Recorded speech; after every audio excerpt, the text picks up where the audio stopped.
హరి ఓం. జై శ్రీమన్నారాయణ. మీ హరగోపాల్. 2026 సంవత్సరంలో తొలి సూర్యగ్రహణాన్ని గురించి మనం తెలుసుకున్నాం. ఇప్పుడు తొలి చంద్రగ్రహణం గురించి తెలుసుకుందాం. ఈ చంద్రగ్రహణం మార్చి 3వ తారీఖు మంగళవారం సాయంత్రం 3:20 నుంచి 6:47 వరకు చంద్రగ్రహణం ఉంటుంది. ఇది భారతదేశంలో కనిపిస్తుంది. అయితే దీన్ని చంద్రోదయ కేతుగ్రస్త చంద్రగ్రహణం అన్నారు. చంద్రోదయ కేతుగ్రస్త అంటే చంద్రుడు ఉదయించినప్పుడు కేతువు సంగ్రహిస్తున్నటువంటి చంద్రగ్రహణం. చంద్రుడు ఎప్పుడు ఉదయిస్తున్నాడు? 6:22 ఉదయిస్తున్నాడు. మరి 6:47 గ్రహణం పూర్తవుతోంది. ఈ మధ్యకాలము చంద్రోదయ కేతుగ్రస్త చంద్రగ్రహణం అని చెప్పాలి. అయితే ఈ చంద్రగ్రహణం సమయంలో చంద్రుడు ఎక్కడున్నాడంటే పుబ్బా నక్షత్రంలో ఉన్నాడు. పుబ్బా నక్షత్రం 4 పాదాల్లో చంద్రుడు ఉన్నాడు. అయితే పుబ్బా నక్షత్రము సింహరాశికి సంబంధించింది కాబట్టి సింహరాశి వాళ్ళు, పుబ్బా నక్షత్రం వాళ్ళు ఈ గ్రహణ నియమ నిబంధనలు పాటించడం ఎంతైనా శుభకరం. అలాగే మఖా నక్షత్రం 4 పాదాలు, పుబ్బా నక్షత్రం 4 పాదాలు, ఉత్తరా నక్షత్రం కూడా 1వ పాదం వరకు సింహరాశి కాబట్టి మఖవాళ్ళు కూడా కొంతవరకు నియమాలు పాటించడం మంచిది. ఉత్తర నక్షత్రం వాళ్ళు కూడా గ్రహణ నియమాలు పాటించడం ఎంతైనా మంచిది. ఈ గ్రహణ సమయంలో గర్భిణీ స్త్రీలు ముఖ్యంగా చాలా జాగ్రత్తగా ఉండాలి.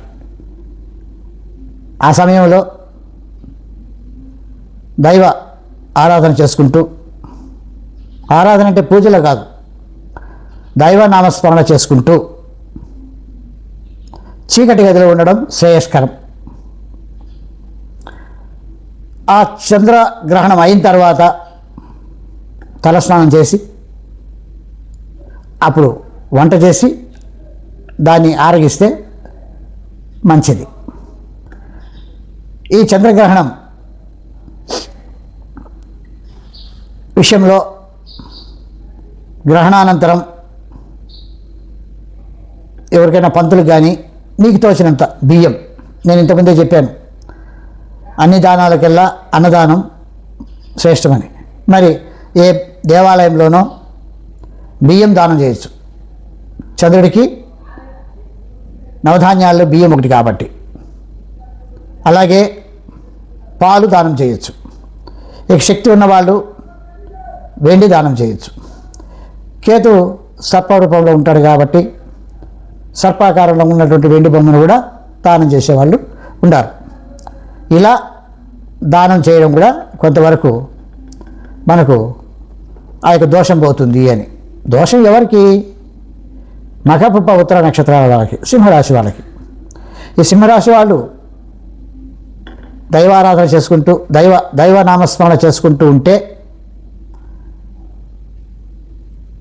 ఆ సమయంలో బయట తిరగకుండా ఉంటే దోషమే రాదు. మరి దోష నివృత్తి కోసం బియ్యము, పాలు, పెండి అలాంటివి ఇవ్వాలనుకున్నారు. దోషం రాకుండా జాగ్రత్త పడితే అంతకంటే వేరే శుభకరం ఏం లేదు. ఆ సమయంలో నామస్మరణ ముఖ్యమని తెలుసుకోవాలి. ఇక హోలీ పండుగ కూడా వస్తుంది. ఈ హోలీ పండుగ చంద్రుడు ఇబ్బందుల్లో ఉన్నటువంటి సమయం కాబట్టి, వేదనతో ఉన్నటువంటి సమయం కాబట్టి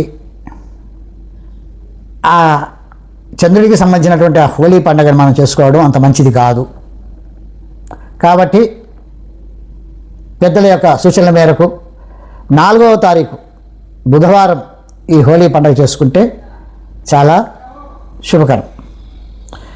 అలాగే గృహంలో ఎప్పుడు కానీ గ్రహణాల సమయంలో ఏదైనా వండి పెట్టింది ఉంటే అందులో దర్భ చిన్న ముక్క వేయడం, అలాగే వాటర్ ట్యాంకులో దర్భ ముక్క వేయడం, మళ్ళీ దాన్ని తీసేయాలి.